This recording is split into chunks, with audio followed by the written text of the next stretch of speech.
said, the depth. What I have down here is nice fluffy soil. That lets the roots go down and grow. If you don't leave the bottom of your hole like this, you're gonna again kind of threaten the root growth with compact soil, and it can't grow down. So next we have our hole dug. Great. We next come over to this triple mix. Now that's what pretty much everyone recommends when you plant trees, to put a bit of this around. What I mean by triple mix is you have 3 different things in one bag. One is peat moss, second is cow manure or another type of composted manure, and the third is a really nice screen topsoil. It gives that gives the tree that you're planting everything it needs, the nutrients there, along with some fertilizer we'll add later to grow. So you rip open your bag.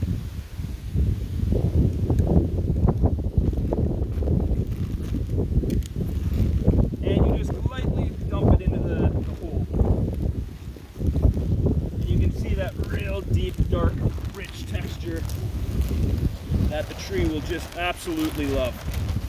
We're not going to use a whole bunch of this because I do want to save some for some hydrangeas later. So we're going to use about that. Some people will tell you use 3 bags, 4 bags, 5 each tree. It also comes down to cost and what's in your budget.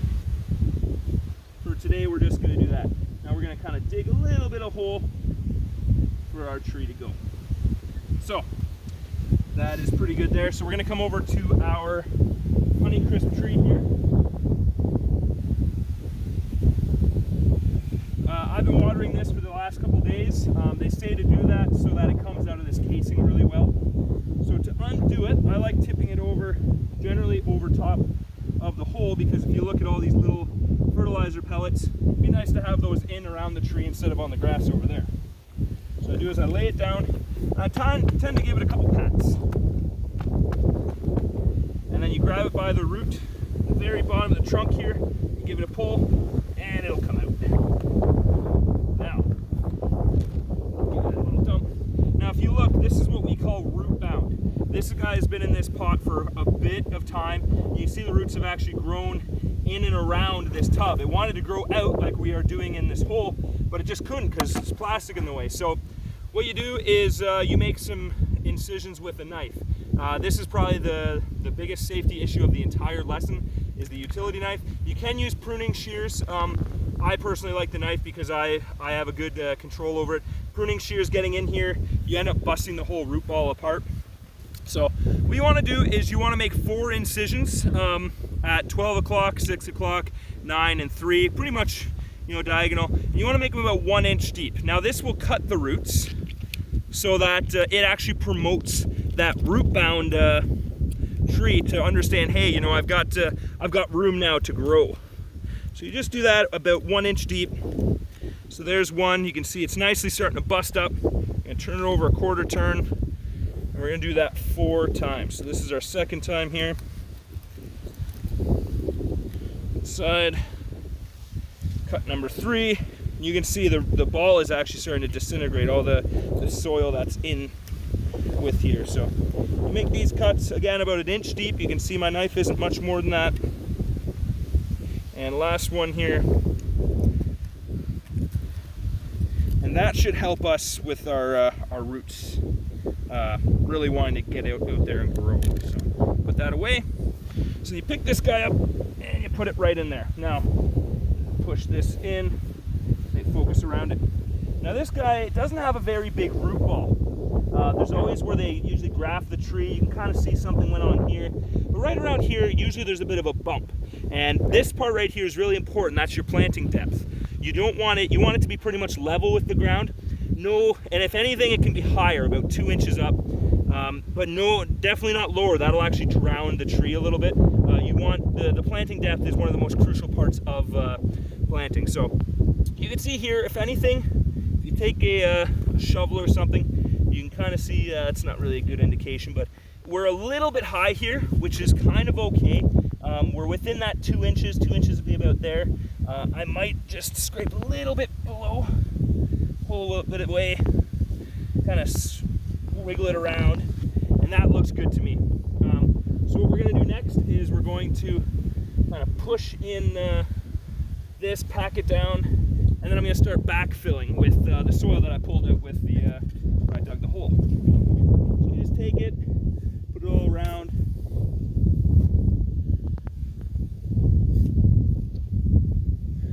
nice topsoil. There are some dandelions in it, which are likely going to grow, but that's nature for you.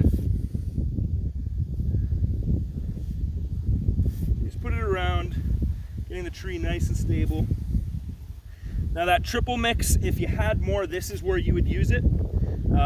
Again, we didn't have a crazy amount, and it is at the bottom, which isn't exactly ideal, but when the roots do grow, it'll reach down for that, and it is sitting on it, so it's not like it's gonna, you know, lose all the nutrients and the value there. When the roots grow down, it will grab it. So I'm gonna fill it in right to the top. Now because this soil is loose, it will compact. So what we're gonna do is we're gonna fill it right up to the top and actually a little bit higher, and then we're gonna go around and kind of stomp around and make it so that it's nice and compact. If you leave it loose, the tree doesn't really get its strength. And then if it doesn't get its strength, when a wind comes, it's pretty easy to blow over. And you can kind of see if I wiggle it, it's not in there very secure. Another thing is when the rain comes, if you have loose soil, rain tends to compact it. So that means that if it looks like it's level now, if the rain comes, it's actually going to shrink, which means that this around here is going to create like a moat around there, and in a heavy rain that moat will fill up and it'll absolutely drown your tree.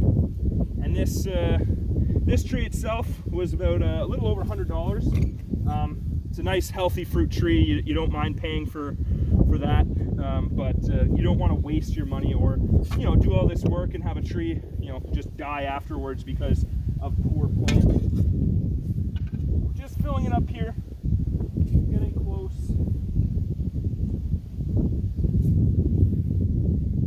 So you can see now that we're level. If you look right here, we're, if anything, a little high, but we're within that 2 inches, so that is perfect. That's exactly what we want for a fruit tree. We're gonna pack that down, and then what we do now is look up. And you wanna make sure that this tree is nice and straight. Right now we're leaning a little bit this way, and with the westerly winds always coming, it's always gonna get pounded this way. So we're gonna give it a little bit of a cheating advantage here. And all you have to do is kind of push it the way you want, and then use your heel and really push in around. And you can see now it's in there at the angle that I wanted. So we're gonna keep going around. And just with my foot, you can see how much this soil is going to compact. And if you didn't do this, that's what the rain would eventually do over time.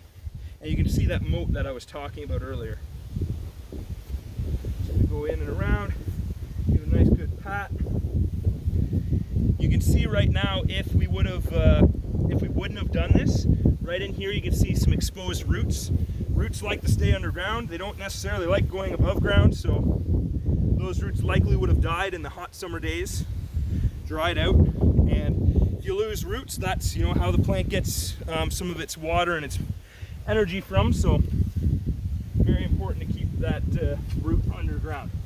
So we're going to go in a little more soil here to kind of top that up, make it level again.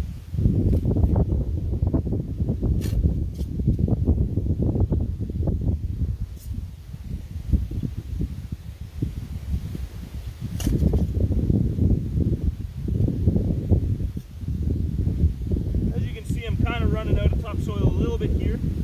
It's surprising how much topsoil comes off with the sod. So that's why that triple mix also helps, because it replaces the ground that you lose out of the sod, the grass that comes on top.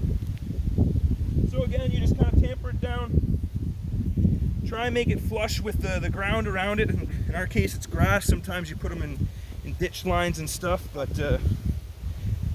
tampering it around. It looks like it's not really sinking in much more. Just a little bit more on the top will be perfect. Again, as you're doing this, you want to check. The wind is kind of playing with the angle. It is not too bad. I would like to just give it that cheating edge against the west wind. So I'm just gonna add a little more topsoil, and we should be good.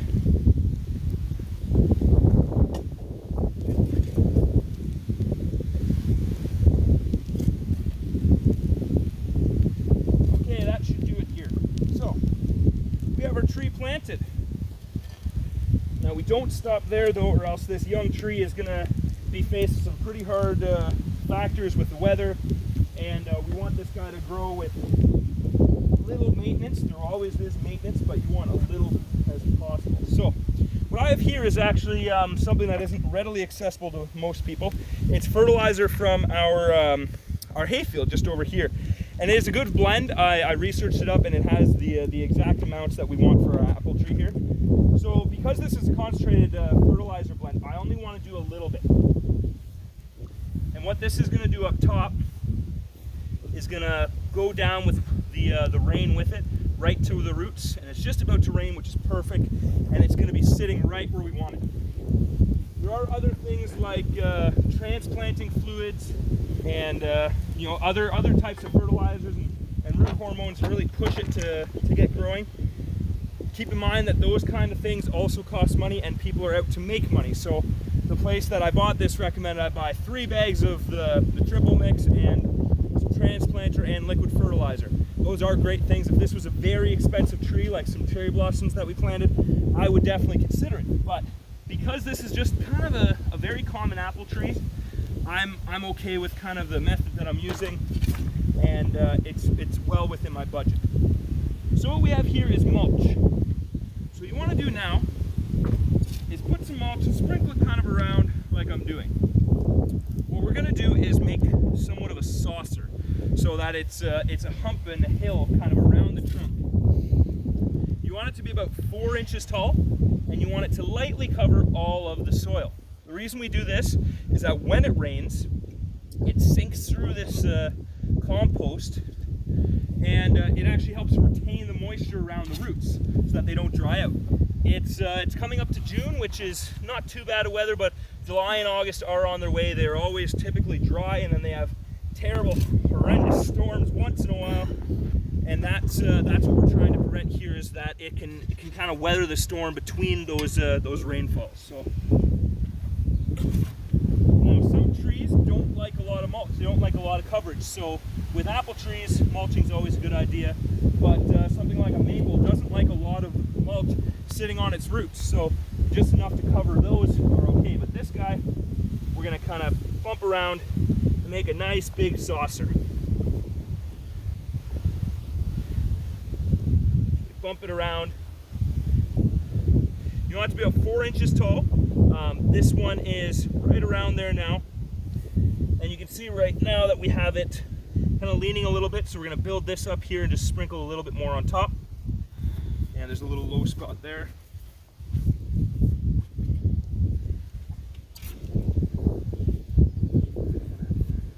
And what happens is this acts as a dish, so when it does rain, this keeps the water right on top, and it retains it so that the rain nicely sits and will go towards our plant instead of spreading around and getting away from the tree. You only really have to do this for the first year or two with apple trees, or with most trees. After that, the root system should be established enough to be okay on its own, and that's what we want to promote. We do want the tree to survive on its own. We don't have to keep going and giving it more and more attention every year, or else if you plant 100 trees, you're going to be busy every year doing this exact thing. So just going to firm up this around here. Not too bad. So tree is planted, we are nicely mulched. Now what we're going to do is just take some water and we're going to give it a little bit of a drink.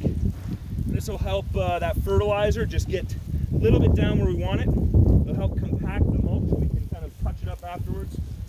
But you can see as we put the water on, we go in here, it nicely sits. Now if you make this saucer too big and too high, you can see that the water that sits in there could easily actually flood it. So you don't want to make too big of a dish. But that should be good right there. Give it a nice drink. That's water all around those freshly cut roots, and it should promote that root growth that we want. So lastly, what we want to do is you can see the wind just keeps pouring in, and because this is such an open area, you can see the apple trees over there. I put multiple stakes in because when we get a bad storm, sometimes it comes from the east, comes from the north. We don't typically have much from the south because we're protected by all the buildings. But that tree at the very end there has 4 stakes because it kept getting pushed one way or another. We did compact it with our feet, but that isn't always enough. Some of these winds get really high, and you can see there's a big umbrella up here, and it will push. So for today, we're just going to put in one. We have wooden stakes here, and I also have a stake pounder up there. And what you want to do is kind of the northwest, because some of the storms come from the northwest, primarily here. Yes, they do come from the east, but if you're only putting in one stake, northwest is where you want to put it. It protects it from that wind, and it just gives it that support from blowing over. So the second safety thing we have to consider is this stake pounder. Earlier this year, I actually hit myself in the head.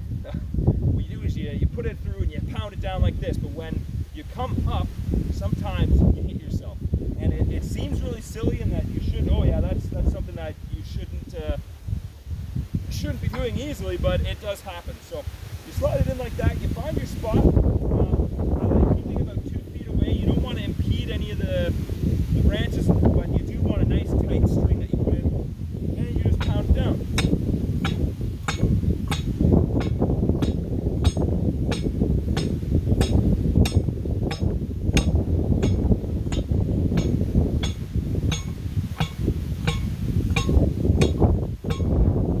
Now, like I said, some of the storms get pretty bad around here, so I put them in really deep so that they don't break off.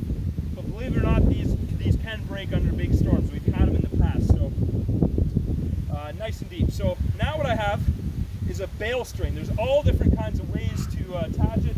If you look over here, we have a wire. It's an old garden hose. That works too. They do make special containers that are adapters, the big plastic rings that go over. You don't want it to be loose. You want it to be loose like this, but if it gets too far, it pulls. This one has to be adjusted. But something like that. So that's what we're going to do over here. This is going to be the perfect size.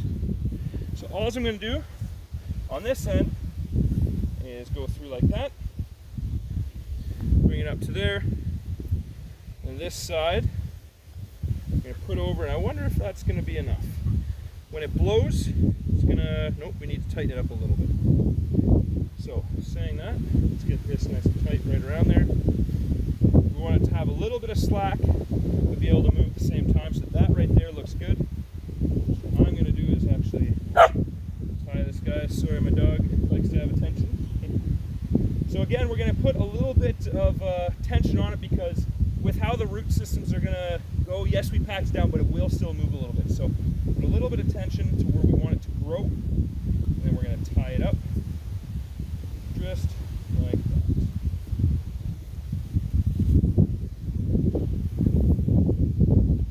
So you can see, yes, we're a little tight, but not really, you know, like there is support, but when it blows, it's pulling on the stake and you see it move, which is perfect.